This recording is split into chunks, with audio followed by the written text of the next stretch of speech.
After a successful decade run as a feature documentary, Eyes of the Mothman is now a podcast containing bonus information and, for the first time ever, the complete, unedited field interview tapes with eyewitnesses, experts, and those who were directly impacted by the Mothman incidents that occurred in Point Pleasant, West Virginia in 1966 and 1967. Although this podcast is meant to act as a historical record and an archive of the events that transpired, all material contained here is not for reproduction without the written consent by the copyright holder, Redline Studios, Incorporated. Episode 25 of Eyes of the Mothman, the podcast, is here, and this episode is kind of like no other in that we decided, we wanted to do something kind of fun for the last episode. Who knows? Maybe we'll do a season 2. But assuming we don't, episode 25 is going to be the playing of our 52-minute version of the film, just the audio. Most people who know our film know of the director's extended edition, which is 2 hours, 20 minutes, something like that, which I think still is the best iteration of the film. The goal of the movie was to kind of explore this subject matter in the most thorough and in-depth way that it could act as a staple of the story for years to come and kind of be evergreen. And I think we've pulled that off. I don't think really we left no stone unturned in terms of origin, what this was, what happened, who was involved. But, as the movie kind of got released and became more of a commercial success than I ever thought it would be, more opportunities grew out of this, and one of those opportunities was a shortened version of the film, which was a 52-minute film that aired on, I believe it was the Discovery Channel here in the United States, and then also it was in European territories at some point where, as you make movies, as an artist, you kind of make the movie you want to make, but then you realize there's a commercial side to it where not everybody wants a 2.5-hour movie. The irony is back when this got released, that was very taboo to have a 2-hour, 30-minute documentary. Now, in 2025, every movie is almost overdone, right? To fit into, Netflix's, serial queue, to have, 7 episodes, of varying lengths. None of that was standard. You always used to have, a 90-minute film, an 80-minute film. You'd have commercial breaks. You'd have to have it be a certain, length with certain timings and certain breaks, certain standards. All of that's kind of out the window now. But back then, as our film kind of grew in popularity, we were in every video store, Best Buys, retailers. We were asked to create a 52-minute version of the film, which was essentially a condensed, downsized version of the feature. And so this final episode is going to be the audio retelling of that 52-minute version that hopefully people will enjoy. As we look back at our film as a whole, what are your guys' closing thoughts and memories? What's your immediate memory when you think about making our movie? First thing that comes to mind. Denny Bellamy. Denny Bellamy, got it. That's very good. I just remember being a small crew and packing it up into a van and getting everything done and filmed to the point where the last day of the last hotel we were filming, getting B-roll shots. It was just like... Do you remember the last shot of the movie that we did, the final film? That was the keyhole? Yeah. We were walking out the hotel and we're going, you know what? Look at that keyhole. It's so like vintage and just so like, let's shove smoke through it and film a green light through it. Yeah. And it was fun. It came out pretty cool. And we were filming your eye. Yeah. With conjunctivitis. With conjunctivitis that I sprinkled in there just to make sure it was weird looking. But we were just trying to pick up, literally, we're going to leave tomorrow. What else can we pick up? It's nighttime. We're in a hotel. It was 4 in the morning. We were shooting at 4 in the morning. That's when we were young and had a lot of energy. Oh, yeah. We spent every waking hour either filming or eating or drinking or just going out. We were the only ones in that wing of the hotel. So we were making as much noise as we wanted to and no one was complaining about it. It was fun. When I think back to it, my immediate response is that it's just fun. It was such a fun time. We worked really hard on the film. We were full of energy and young, and we just shot and shot and shot. And it just, to me, looking back, it is like, in a sense, what I wanted filmmaking to be. Not overdoing things, not having too many crew. Like eventually I went on to work on all these reality shows where you'd have 20 people go down to film a shot of the Brooklyn Bridge. And I just remember thinking like, God, this is so overindulgent, so overly excessive. And I look back to our little movie that we did, with really no commercial reasons. It was just to kind of make something and tell a fun story and tell it with people that you enjoyed their company. I mean, we lived with each other for a month and, had every meal together and just were in a remote part of the country that we would have never gone to. Think about it. If we never did this. No. Think about how your life would be different in terms of Mothman. Everywhere I've gone, people are like, the Mothman guy.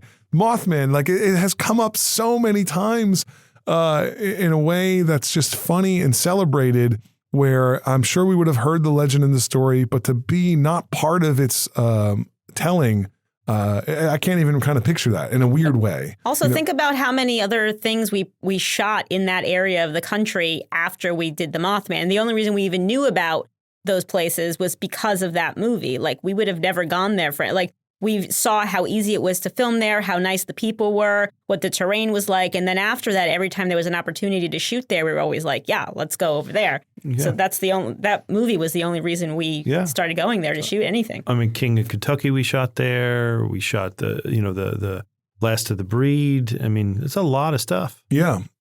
Which came about, by the way, the end credits. We didn't even talk about the end credits of the movie. I was trying to get a West Virginia song to kind of end with, and there was, I didn't want to go with Almost Heaven. That's too cliche. But there was another song, and I cannot remember the name of it. But there was a song I wanted to end with, and I couldn't work out a deal with like the publisher for the rights and stuff. So I stumbled upon another song called West Virginia, and it was sung by a guy named Dave Evans, who I had no idea who it was. And then we eventually ended up doing an entire project with him, who's a Kentucky bluegrass musician. And so you're right. Like, I mean, I don't even think I would have ever gone to West Virginia ever if we didn't do this film, which would have been such a tragedy in that, like, it is such a little best kept secret of our country. It's a state that I've grown to love and appreciate. It's just so unique in its own way. It's not like Virginia. It's not like Kentucky. It's not like Ohio. It's really, and it's surrounded by all those states, but it's like really its own thing. And it's just such an interesting place that, again, we've said it in the previous episodes, no one goes, hey, this year on vacation, we're going to go to West Virginia. So I'm glad we've had projects like this that were kind of unique and obscure, that have really forced us to go to parts of the United States that we wouldn't have gone to as people. And we've met so many good friends and relationships. And our daughter is 13 now, plays softball at a high level, travels around the country. I don't even know if I told you this, but we were out in Oklahoma last year. She's playing as like an All-American on this like very prestigious team. And they didn't get to play against each other, but they were in the same tournament. Who's out in the same tournament is Denny Bellamy's granddaughter, playing softball in the same capacity in her own right. Very talented athlete. Denny's son, who's in the film, and in the film, he's like, I don't know, 16 years old, he was maybe younger than that, 15. Yeah. Now he's, 30 something with his own kids. And so I saw him out there. It was just, it's such a weird 6 degrees of separation thing. But the film has been such a huge part of my life. And the people I've met there, they've come back and entered my life in the strangest of ways. But it was such a great project to be a part of. And I'm so thankful for it. And I'm also just glad that so many people have gotten to see the film and enjoyed it. We still get fan mail and emails of people that to this day go like, that's the best Mothman movie out there. I had a customer in another business that I have that asked me, have I always done this business? I was like, well, I was a cinematographer for decades. And, what have you shot? And I told them I shot a lot of documentaries, shot a lot of this and that. Oh, what kind of documentaries? Oh, I shot this one thing called, I would list them. And I'm like, I shot Mothman's called Eyes of the Mothman. He's like, I have it in my DV collection. I've seen it about 10 times. Yeah, people get obsessed with it. Like they know it. It's not that they're like, oh, I kind of heard about that. No. They know it top to bottom. Yeah, it's become like a bit of a cult film. Right. Which is great. And, it's still existing now on streaming sites. And, we still sell the DVD. I still think it's like kind of in an interesting way. The best way to own it and have it is, I know, again, we've talked about DVDs are still kind of becoming obsolete, but they're kind of coming back a little bit like vinyl was. And so, I think that is the best way to have it and see it is to have that thing in your hand to hold it because it is kind of almost become like a piece of West Virginia history. It's an archive, which is kind of what it was meant to be. And hopefully what this podcast ends up becoming even a further extension of. We looked at this and go, you know what? We have all of these interviews and they're just here in their raw state. But for anyone who's fascinated with this subject, like I was 20 years ago now, there was not much. I read anything I could get my hands on. There was like 3 books at the time. And it has grown more. There is more things now.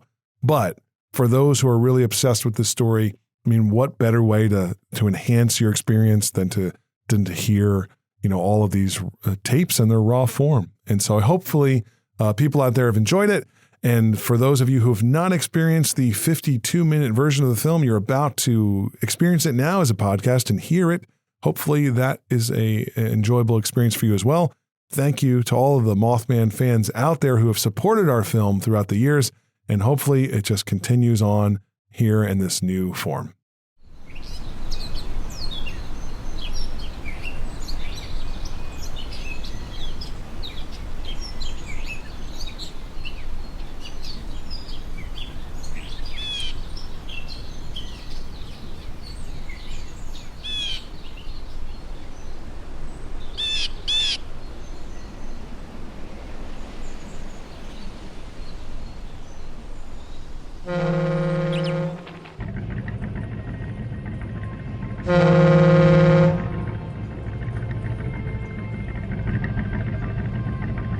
What lies beneath the deep blue of the earth breathes the wind that carries in the treetops above,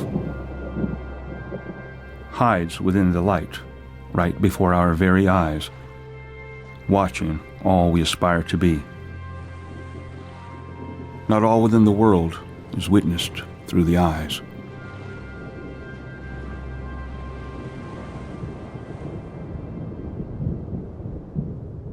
Point Pleasant, West Virginia, like any small town in America's heartland, is built on the hard work, dedication, blood, sweat, and tears of its founding forefathers. In a close-knit town where everyone knows one another, where friends still value and prefer good old-fashioned face-to-face conversation over a hot cup of coffee, rather than over a telephone line or a computer, the past can often be a difficult thing to forget. Whispers of possibly the most unbelievable events to have transpired in the history of mankind echo still off these old walls and travel down the vacant streets that bind this small riverfront community together. Like many stories that are extraordinary, the tale Point Pleasant has to offer the curious-minded cannot be spoken in a single breath, but only through a multitude of unexplainable events spanning an entire year's time and bridging together one amazing yet tragic tale. The only way to accurately give the events that transpired here between 1966 and 1967 the justice they are due are to hear what occurred through the words of those who were actually present and witnessed the creature firsthand.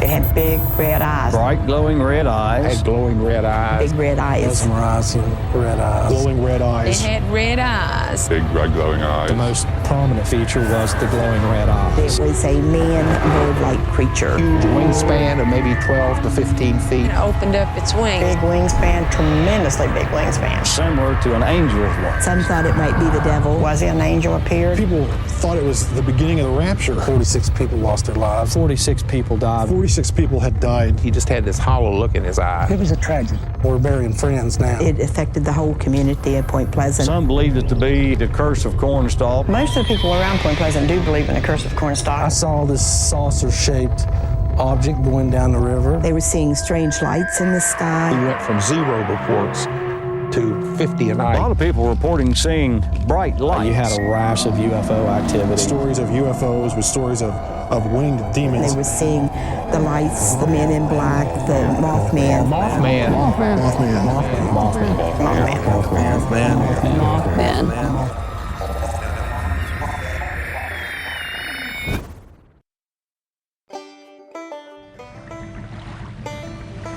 Located just off the banks of the Ohio River rests the small rural town of Point Pleasant, West Virginia.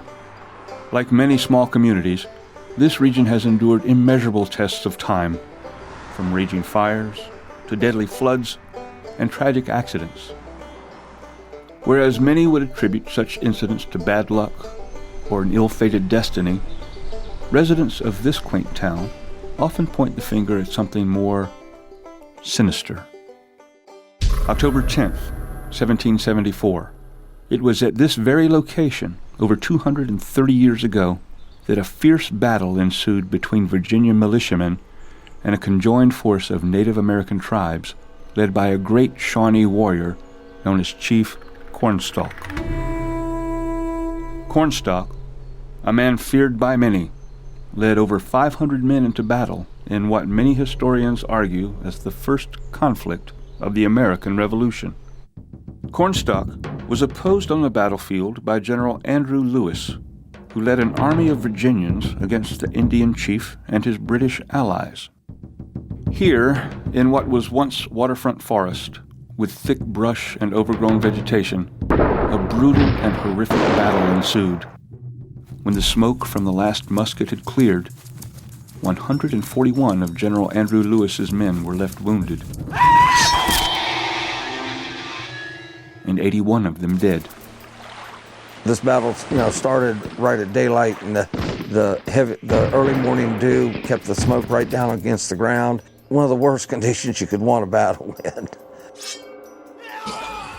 War clubs, knives, bows and arrows, lances. The air would be filled with smoke from the black powder guns. The Virginians were in British military formation. They were there were frontiersmen, but there were also guys in military uniforms. Cornstalk and his son went to Fort Randolph to finally put an end to all the skirmishes. He came there under a white flag of truce, and when he came there, they arrested him and his son, and put him in a stockade. His son, Epsilon, came over to talk to him, to be with his father, and they locked him up too. That they talked about, if they died, well, they're ready to die. They knew that it might happen. Cornstalk knew that they were coming with intent to kill because of all the commotion inside the fort. They heard that Cornstalk and his son were in the stockade. They broke into the stockade. Red Hawk tried to hide up the fireplace, but they killed him trying to go up a chimney. And they killed all three of them. They shot him dead standing there, and then crushed his son's skull in with a hammer. And that's how the great Cornstalk died. He went there for his people, and he died for his people. Although it has been widely disputed, one key moment in the tale of Cornstalk's demise has remained alive throughout the years. Many believe the Indian warrior, in his final breath of life, managed to muster enough strength to deliver a ghastly curse to plague the very territory he was betrayed and murdered in for the next 200 years. That region would later be established as the town of Point Pleasant. Of course, Cornstalk's death did cast such a deep shadow on the society of the whole area at the time that misfortune was associated with the event right from the beginning. Native people tend to think in terms of community and in terms of tribe, and that means territory, land. People who did the Shawnee wrong will most suffer consequences within the boundaries of the Shawnee homeland. In the years to follow, many would attribute the abundance of unusual disasters and tragic occurrences in this area to the menacing curse spoken by the betrayed Indian brave. Every time something bad happens, they say, well, there's the curse that Cornstalk put. That curse has lingered on and on. We've had bad luck here. When the bridge fell, that was Cornstalk's curse. The Mothman, the appearance of the Mothman, the bridge that collapsed. Lightning hit the top and knocked the top of the monument out. I imagine the people at that time that there's Cornstalkies after Point Pleasant. What happens is not attributed to a curse, but it is attributed to divine retribution.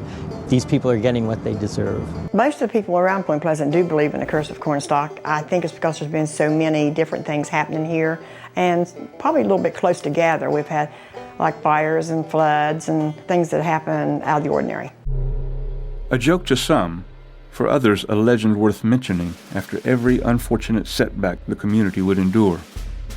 In the years to come, more ill-fated circumstances would help lend proof that the tale of Chief Cornstalk's curse was possibly more than just a myth. During World War II, Mason County, West Virginia, lent a hand to the United States military by donating several thousand acres to be used to manufacture and store explosives, or TNT. Between 1942 and 1945, 8,320 acres of land were secured off of Route 62 in Point Pleasant. The region became commonly referred to by locals as the TNT area. The former West Virginia Ordnance Works was constructed to produce TNT, or trinitrotoluene, during World War II.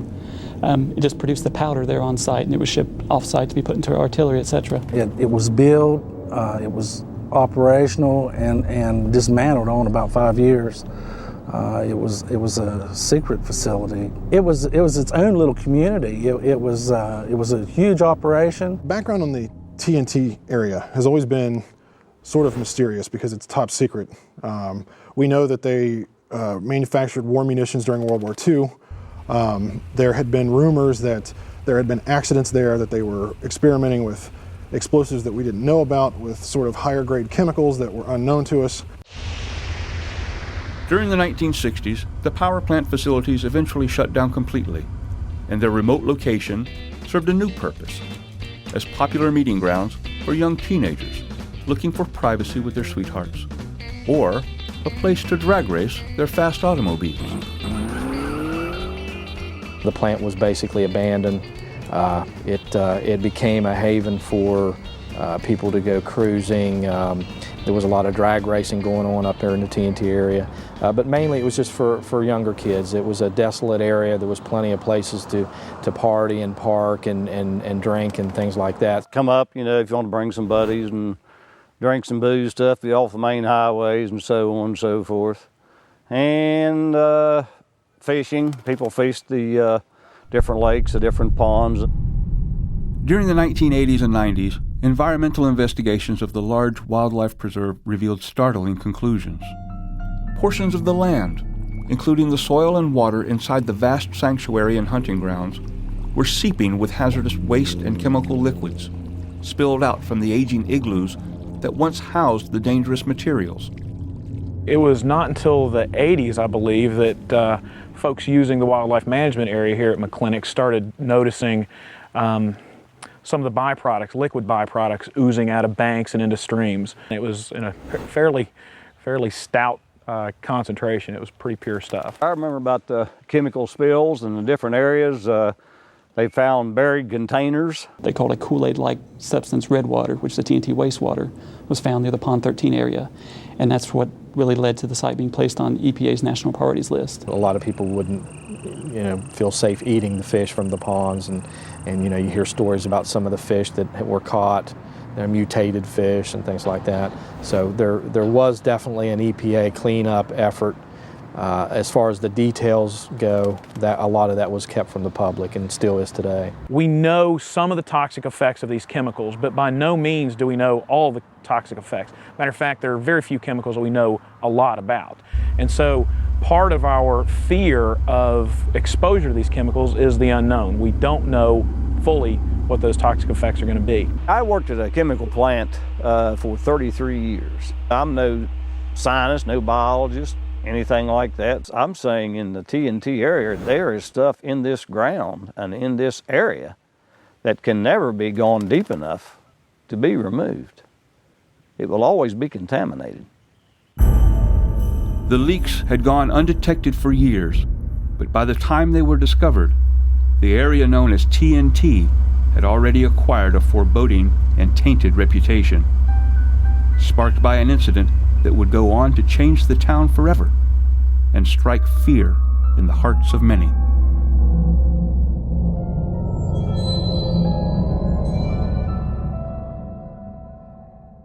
November 12th, 1966.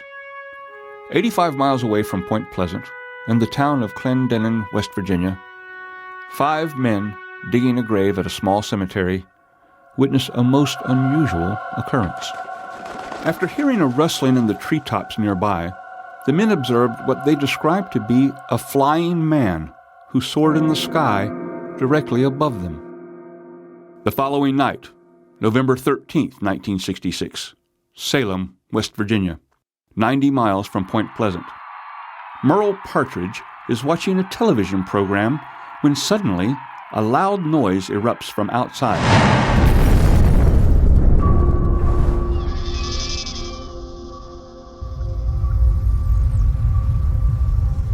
It was about 11 p.m. Him and his family were watching TV, and he had a family pet. It was a large German Shepherd by the name of Bandit. And as the TV in his living room began making a loud noise, all at once the TV started winding up in a high-pitched whine like the old Army generator could use a hand crank. And I thought, what in the world's going on here? All at once, the whole TV just exploded. His TV goes on the fritz, and electrical stuff starts going crazy. So he hears his dog barking outside. Well, my first impulse is there's something going on screwy around here, so I usually kept my 8mm Mauser sitting right close to the door there. I just picked it up and walked out on the porch. And the dog took off down across the field towards the little barn that we had down there. I hollered Bandit to come back, and he didn't mind me. He went down there and around, carrying on. And I'm just standing there kind of flabbergasted as what in the world's going on. he opened the door, looked out, and saw what he claimed was red rotating lights, flashing lights that looked very strange. They were intermittent, gave the appearance of going around, but there was more of a series of flashes moving than it was. It wasn't aircraft. I spent 3 years in the Air Force. I was around quite a few aircraft. I know it wasn't aircraft. And all at once, it was just gone. And so was the dog. 2 days later, November 15th, 1966, 11 p.m., 2 couples, Roger and Linda Scarberry and Steve and Mary Mallett, are traveling down a desolate road past the TNT plant when their headlights come across something unnatural. As they came across the curve in the road, Linda Scarberry described as what she saw she thought was a man standing in the road, but as they got closer, it was a grayish in collar, large wingspan with the glowing red eyes. She described it as almost an angel-like appearance. It was a man-bird-like creature. It was supposed to be the height of a 6-foot man with a large wingspan and have the face of a bird and then had big red eyes. Red eyes, huge red eyes, and kind of mesmerizing red eyes. Linda Scarberry always says she can't look out a window without, being afraid in the dark of seeing those eyes again. He's a large, enormous bird with gray feathers, with a big wingspan, tremendously big wingspan, big broad shoulders, and had a wrinkled up face like a man that with no feathers on it, with big, ugly, huge eyes, red eyes. And they said he had large wings, I've heard similar to an angel's wings. And then had a body. They said his body was like a human. There was immediate fear when they saw it. They saw it again. And then apparently the couples took off out of the TNT area and headed down Route 62 at 100 plus miles an hour with this thing chasing them.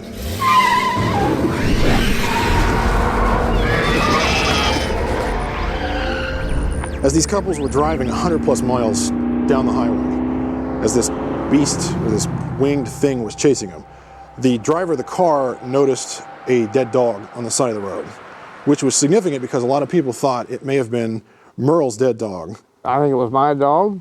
I definitely think it was. That dog of mine was pretty well trained. If I told him to come, he'd come. He wouldn't keep on going like that. The creature veered off into a field. That's when they went into town and contacted the police. When the kids arrived at the police station to report their Mothman sighting, the police seemed to believe them because they seemed to be truly terrified.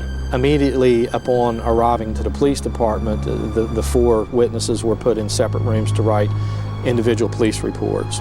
Each one of these witnesses described the same thing, and I think that's what made the police realize that they weren't dealing with just a hoax or just something that was contrived or made up. Their fear was genuine, whether or not their story was, enough to where a police officer went back out to the TNT with them. Some of the deputies were dispatched with the 2 couples to go back to the TNT area and investigate. They stopped on the outskirts of town near where the dead dog had been seen. They wanted to check. The dog was actually gone. They did see the creature again near where the dead dog had been seen. It flew into a field and it scared the 2 couples again. They decided to go back up to the TNT area near the North Power Plant. On the way back to the TNT area with the police officers, one of the policemen heard some weird static on his radio, and he couldn't figure out where it was coming from. There were disturbances in radio signals during their visit, and reports have said that it was similar disturbances to what Merle had on his television the night Bandit disappeared. In the following weeks, sightings of this hulking, winged demon with paralyzing, hypnotic red eyes became routine in Point Pleasant. It had a nose like people had a nose, but you didn't see a point. It was kind of round with nostrils in it. I don't remember a mouth because, like I said, the eyes, that's where your attention went to. A name was soon attributed to this airborne menace, the Mothman. 9 days after the Scarberries and Mallets tell their horrific tale of being pursued by a flying creature, 2 more adults and 2 children spot the flying monster in the TNT area. Sightings increased, quickly totaling into the hundreds. All over Point Pleasant, witnesses described the same creature, a 7-foot entity with dark wings spanning over 10 feet wide that squealed an awful noise, glided after cars, and feasted on small animals. Most couldn't sleep, unable to get those peculiar red eyes out of their mind, or that horrific squeal.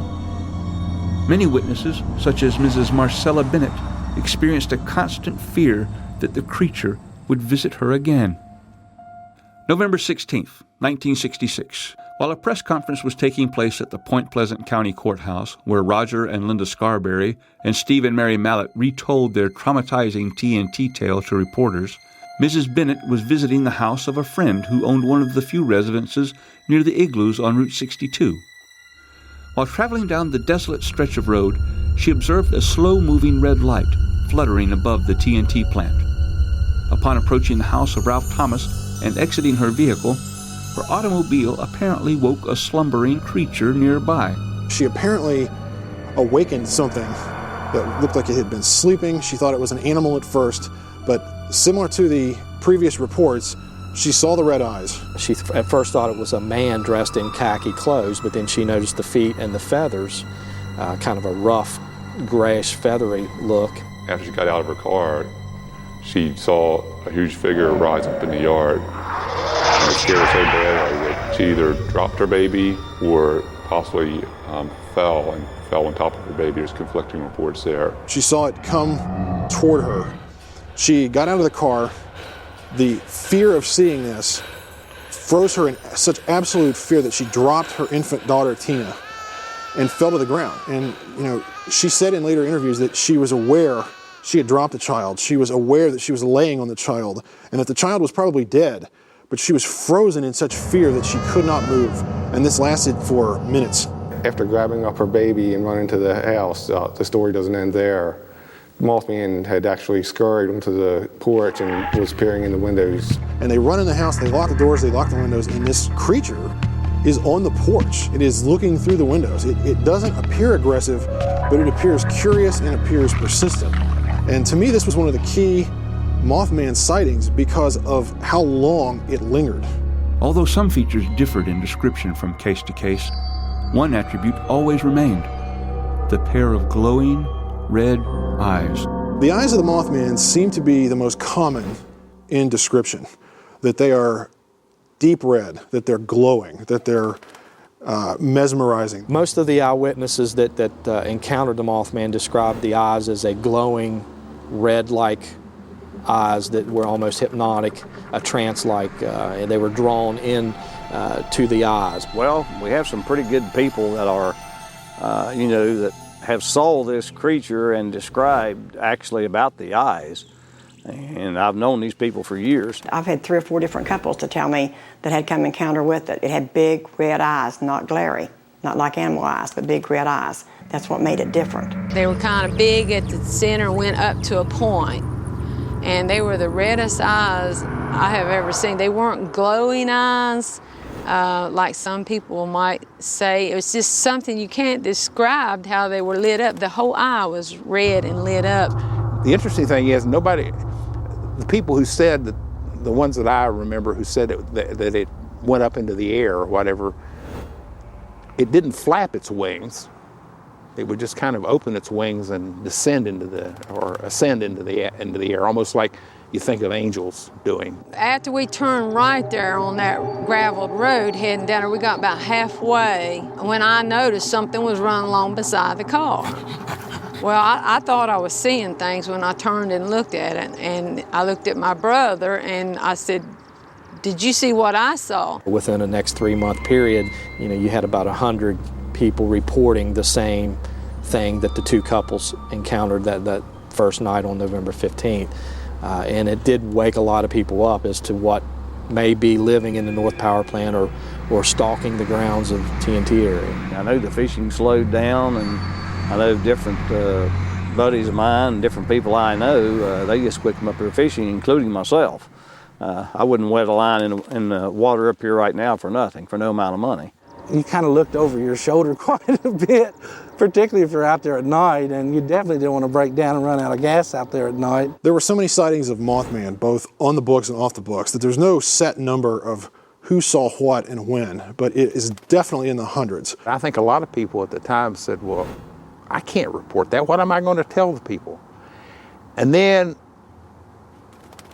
the first trickle of reports came in, and then after that, there seemed to be almost a flood of reports, people saying. Well, yeah, I seen that 2 days before this, and then someone else would pop up and say, well, I seen something like that, but I was afraid to say anything about it. I was afraid they'd laugh at me. One of the major elements of the Mothman sightings here was the fact that most of the witnesses were locals.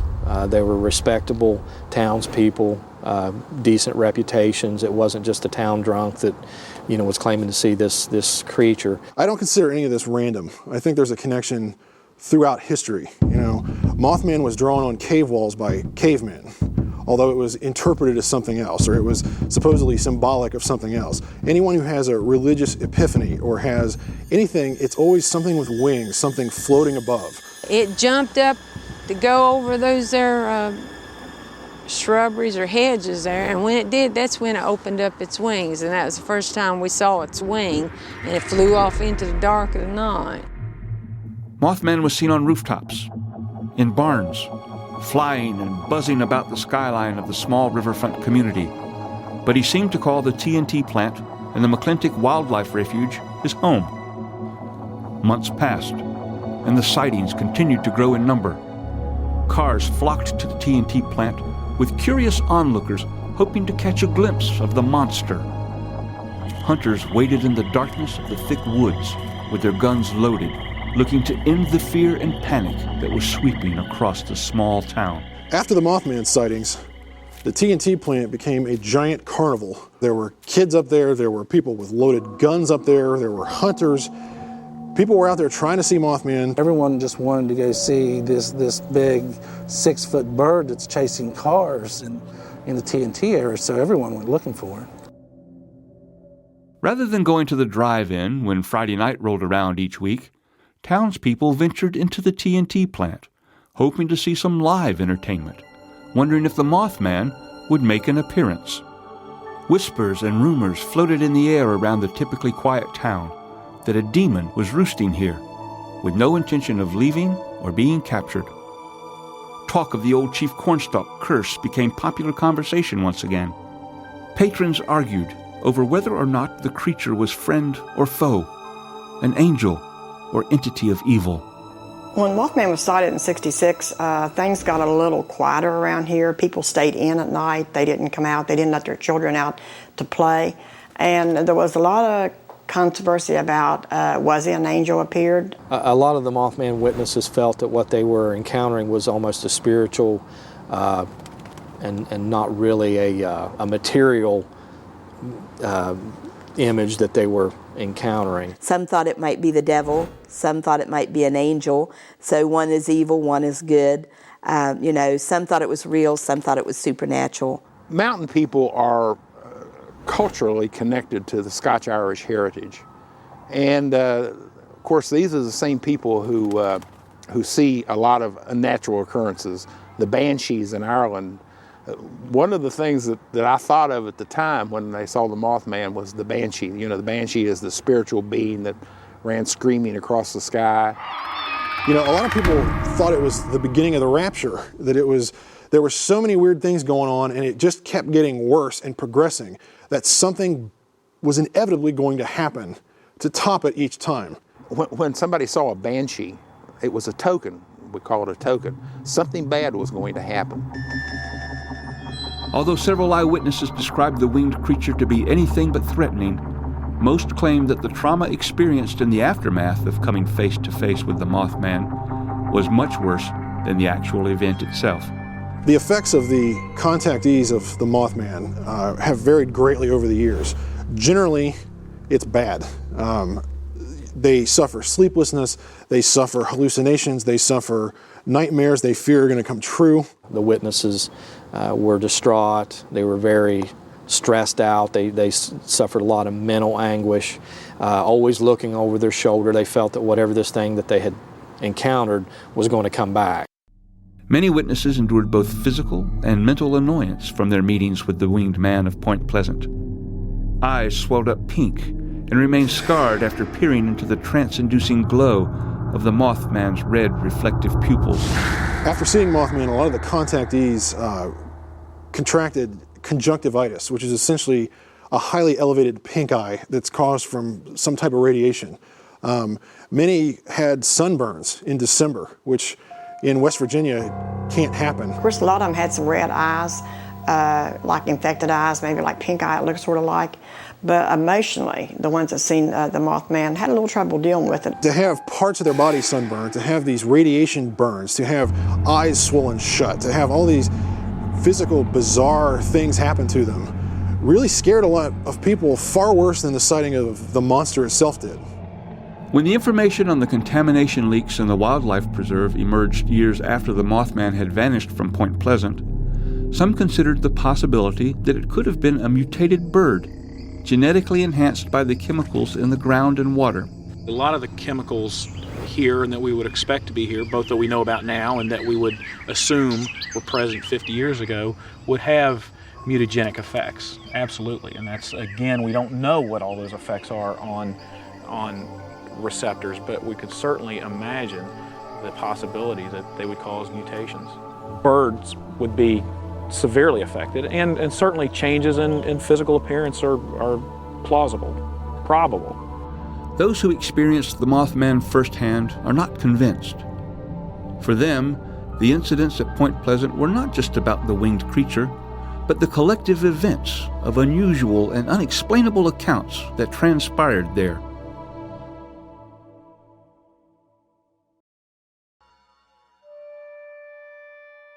During 1966 and 1967, the Mothman was not the only thing seen buzzing around the skies of Point Pleasant, and townspeople soon learned that this was just the beginning of something extraordinary. Unidentified flying objects soon became an everyday occurrence in the skies above the small town as well. Just out of the blue, these sightings started happening, 1 or 2 a night, and suddenly they began swelling to 5 a night, 10 a night, 20 a night. There were far more UFO stories that I came across in my research than Mothman. A lot of the reports everywhere was Mothman, but what people didn't realize is the UFO activity during the entire year of this was far more rampant than seeing a creature. During the Mothman sightings here in 66, 67, you had a rash of UFO activity, people reporting things, like daytime sightings. I looked up, didn't hear anything, but what I saw was a metallic craft of some kind moving at very, very tremendous speeds until all of a sudden it kind of stopped and hovered there for a while and then moved on. That was a daytime sighting. The UFO sightings, like the Mothman, grew in number and seemed to be attracted to both the TNT plant and the Ohio River. Point Pleasant and this area is kind of like a hub of power production, electric production. There seems to be a significant number of sightings, not only over power plants, but over very high-powered electric lines. A lot of the daylight sightings were very peculiar as well, because it was as if we were intruding on them, that they were here doing sort of blue-collar tasks. We would see ships in broad daylight. There was a woman that saw a ship hovering above her child's elementary school and saw someone sort of standing outside the ship as if taking a break. Many people here in Point Pleasant were seeing a lot of multicolored lights in the sky, rotating lights in the sky, some metallic-looking spacecrafts during the daytime, flying over top of the houses. I think a lot of people at the time who lived in this area really believed that this was a true invasion, that these unidentified flying objects were here in this particular region for a purpose. Most people thought that the Mothman sightings were directly related to the strange lights in the sky, the UFO sightings. So there was a connection between the two. Well, the UFOs and Mothman were a correlation because they happened so close together. I mean, it was, as I said, it was almost as if the appearance of Mothman was sort of like a crescendo, like the final act. They would hear about the Mothman and then they would see the lights, so they kind of grouped it all together, but they didn't know what it all meant. They just didn't know. They were looking for answers that I don't think they ever really found. The odd lights witnessed in the sky floated dangerously close over homes, blacked out television sets, disturbed phone lines, and halted vehicles in their tracks. Airplanes pursued them. Police officers, citizens, National Guardsmen, and even members of the civil defense reported sightings that could not be identified. These people saw something. They were not lying to us. They were not the type of people who would lie. They saw something very definitely. And because of the frequency of these sightings, I have to believe that something was going on out there. During the Mothman and the UFO activity here in Point Pleasant, some of the local townspeople reported seeing strange men walking around dressed in black hats, sunglasses. They didn't know if they were government agents here to investigate, or if they were CIA, FBI, or maybe what some people thought may have been people from another realm. Witnesses, after they would have their sightings of UFOs or their encounters with the Mothman, is they would soon be visited by these strange men, completely dressed in black, who would come to these people's houses. These men in black came around to their doors and told them to say nothing else of the Mothman. And they would turn to look inside, I guess maybe for their mate, their wife, or their husband, or whoever. When they turned back, they were gone. The men in black seem to be targeting two things. They seem to be targeting the contactees, people who had seen Mothman and the UFOs, and attempting to scare them, attempting to silence the stories, attempting to put more fear on them. Men of olive complexion, dressed all in black, with shaded, peculiar eyes, continued showing up on the doorsteps of both Mothman and UFO witnesses. Their demeanor and intentions were anything but pleasant. Many times threatening and rude, the men seemed both inquisitive as to what locals had witnessed and interested in deterring them from sharing their stories with the press and public. They would begin to make subtle threats toward these people, how they shouldn't really report these tales. They would show up in cars that were late model cars, say from the 1940s and 50s, but the cars would look entirely brand new. Some of the Men in Black cases at the time involved me involved the men actually trying to force some of the witnesses into their cars. So it got pretty scary for some of the people encountering these beings. These people would stop, ask questions, wanted to know what was going on with the Mothman and the UFO activity. So it made a lot of people, put a lot of people on edge here in Point Pleasant. Some of them would act very strangely. They would act like they didn't know how to use, for instance, ballpoint pens or kitchen utensils. They didn't seem to have a grasp of the English language. They didn't seem to understand basic things like ballpoint pens or Jell-O. They just seemed like they weren't supposed to be here in time and place. December 15th, 1967 was a very cold, chilly, damp evening. You had the Christmas rush hour going on. Downtown was bustling with holiday shoppers, and the main artery from Point Pleasant to the Gallipolis, Ohio area was the Silver Bridge. People were getting off work. It was a week or so before the Christmas holiday. People were busy preparing for Christmas. It was an unusually busy day for bridge traffic because there were so many shoppers, so many people traveling back and forth between Gallipolis and Point Pleasant, that the bridge was taking an unusually high volume of traffic. It was loaded. The lane from West Virginia to Ohio was just completely bumper to bumper. There was a stoplight that right in town that controlled the traffic crossing the bridge. And actually the light had gone out from what I'm told. The bridge was abnormally packed. It was bumper to bumper, both lanes, which normally that light controlled that situation, so you didn't have that. So it was kind of an unusual circumstance.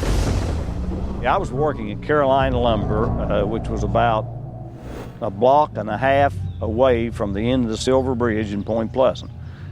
And it was quitting time. We heard a loud rumble. The electricity went off.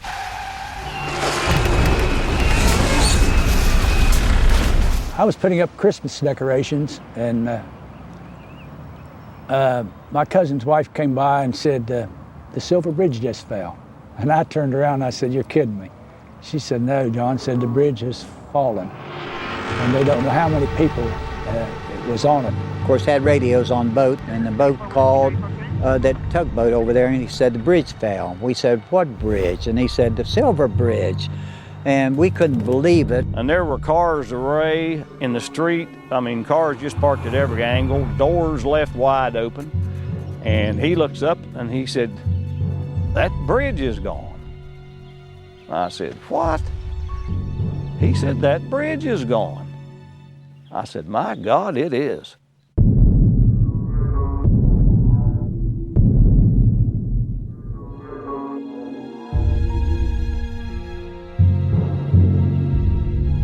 Most people, local and worldwide investigators, feel that the Men in Black, the Mothman sightings, UFO sightings, and the Silver Bridge all play a vital role in the entire story as one. When the Mothman appeared and started fluttering about here and there, I'm sure there's a lot of people in Point Pleasant say, "Are we cursed?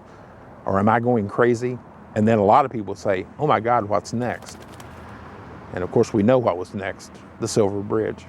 I think you ask anybody in Point Pleasant, they believe in the trifecta. They believe in Cornstalk, Mothman 66, Bridge Fall 67. One thing led to another. The UFOs led to Mothman, and Mothman led to the collapse of Silver Bridge, and maybe it all goes back to the curse of Cornstalk. Well, the bridge, when it fell, it brought up more rumors about the curse of Cornstalk and the Mothman. Some believed it to be you know, maybe the curse of Cornstalk. Well, and there were some others, I don't know who they were at the time, but they said the day before the Silver Bridge fell, they spotted the Mothman on the bridge. I've heard people say that there were Mothman sightings right near the bridge before it fell. I've also heard that there were even, that the Mothman was even sitting on the bridge when it fell. There were a couple of reports that people saw the Mothman hunched on the bridge. There were people that said that they saw the Mothman flying under the bridge. There was a very popular report that came across later that a day or two before they saw two government-type agents in suits inspecting the bridge. A few people reported seeing a couple of these men in black climbing up and down on sections of the bridge.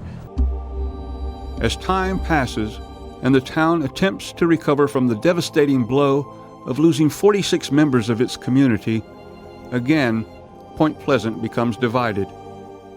Some argue that the entity known as Mothman had been attempting to warn them of the impending doom awaiting on the Silver Bridge, December 15th of 1967. Others objected and were convinced he himself had a direct hand in the tragedy. One thing is certain. After the bridge collapse, the paranormal activity, Mothman, strangers in town, and the now regular UFO sightings at night left just as quickly as they had arrived. Most say this fact proves that there is a connection and correlation between all of these events. I think there's enough evidence to support the fact that these things did happen. And it amazes me that 30 or 40 years later, that's still the argument. You know, the facts are there. The facts have never changed. Nothing has happened since then to skew those facts. We have a basis of study. Let's start looking at why. Let's start looking at what and not if. My personal opinion on the Mothman story is it will probably never be solved. Point Pleasant was under the spotlight from day one on November 15th, 1966, and even today, people are still, looking for the Mothman. Although the hundreds of accounts here involving Mothman, UFOs, and the paranormal element have been reinforced by plausible explanations, documented theories, and pieces of hard evidence, truth isn't always unearthed by facts, substantiation, or even eyewitness testimony.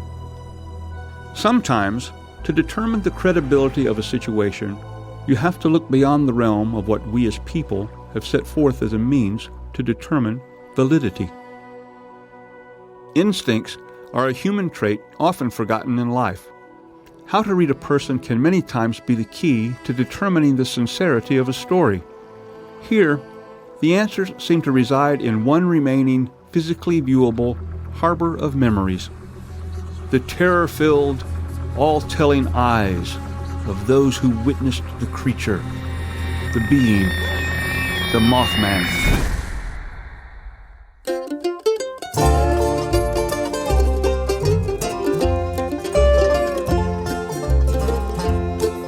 Did you ever walk a country road away back in the hills?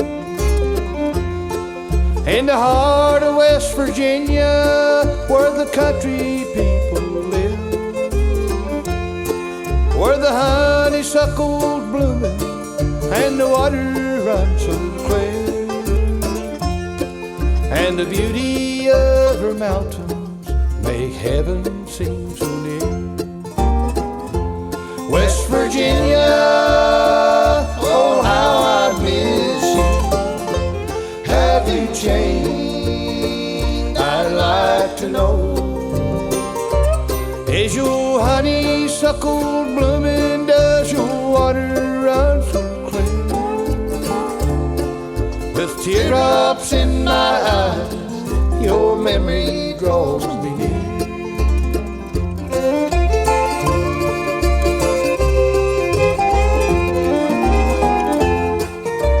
When I was a little boy, those West Virginia hills, I'd sit and watch my daddy in his old moonshine still. I'd watch him make moonshine until I'd fall asleep. That's how we made a living my daddy and me. I still recall a day when I left my home. At the age of 17, I started out to roam. I searched the wide world over, but no place could I find as sweet as West Virginia, that old home state of mine. West Virginia, oh how I miss you. Have you changed? I'd like to know. Is your honeysuckle blooming? Does your water still run clear? With teardrops in my eyes, your memory draws me near. Cross that old Kentucky border, and soon I'll be there.